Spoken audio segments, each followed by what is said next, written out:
సభకు నమస్కారం. వేదిక మీద ఉన్న ఆంధ్రప్రదేశ్ పిసిసి అధ్యక్షురాలు సోదరిమణి షర్మిలమ్మ గారికి, తెలంగాణ రాష్ట్ర ముఖ్యమంత్రి గారు అన్నగారు రేవంత్ రెడ్డి గారికి, ఉప ముఖ్యమంత్రి గారు బట్టి గారికి, సహచర మంత్రివర్యులు, వేదిక మీద ఉన్న ఠాకూర్ గారు, దీపాదాస్ మున్షి గారు, కాంగ్రెస్ కుటుంబ సభ్యులు, అతిరథ మహారథులు, వేదిక ముందున్న కాంగ్రెస్ కుటుంబ సభ్యులు, మీడియా మిత్రులందరికీ మనస్ఫూర్తిగా హృదయపూర్వక నమస్కారాలు, వందనాలు.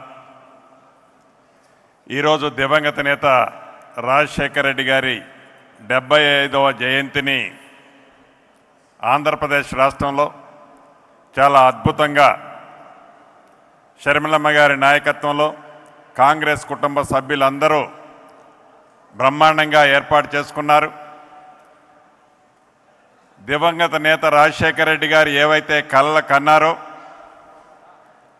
ఆ కలలు నెరవేర్చే దాంట్లో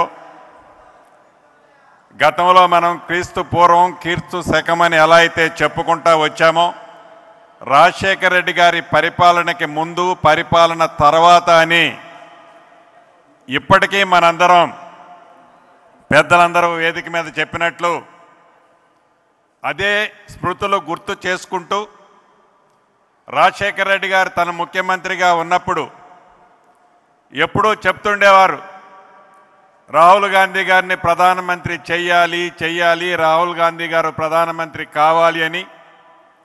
రాహుల్ గాంధీ గారు ప్రధానమంత్రి అవ్వటంతో పాటు తెలంగాణ రాష్ట్రంలో ఎలా ఈనాడు గౌరవ ముఖ్యమంత్రి రేవంత్ రెడ్డి గారి నాయకత్వంలో ప్రభుత్వం వచ్చింది, అదే రకంగా ఆంధ్రప్రదేశ్లో కూడా సోదరిమణి షర్మిలమ్మ గారి నాయకత్వంలో మీ అందరి సహాయ సహకారాలతో తప్పకుండా ఇక్కడ కూడా కాంగ్రెస్ ప్రభుత్వం అధికారంలోకి వచ్చి కేంద్రంలో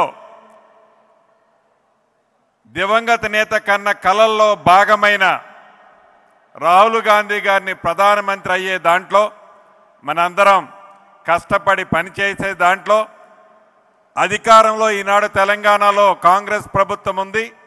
తప్పకుండా గౌరవ ముఖ్యమంత్రి గారు సహచర మంత్రులమంతా ఆంధ్రప్రదేశ్లో ప్రభుత్వం ఏర్పాటు కావటానికి కావలసిన సహాయ సహకారాలన్నీ తప్పకుండా ఆంధ్రప్రదేశ్ కాంగ్రెస్కు ఉంటుందని మనస్ఫూర్తిగా ఈ వేదిక మీద నుంచి తెలియజేసుకుంటూ, మరొక్కసారి దివంగత నేత స్మృతులని పెద్దలు చాలామంది వారితో ఉన్న అనుభవాలు పంచుకున్నారు. మరొక్కసారి స్మృతుల్ని గుర్తు చేసుకుంటూ నాకు ఈ అవకాశం ఇచ్చిన మీ అందరికీ కృతజ్ఞతలు తెలుపుతూ సెలవు తీసుకుంటున్నాను. Thank you very much.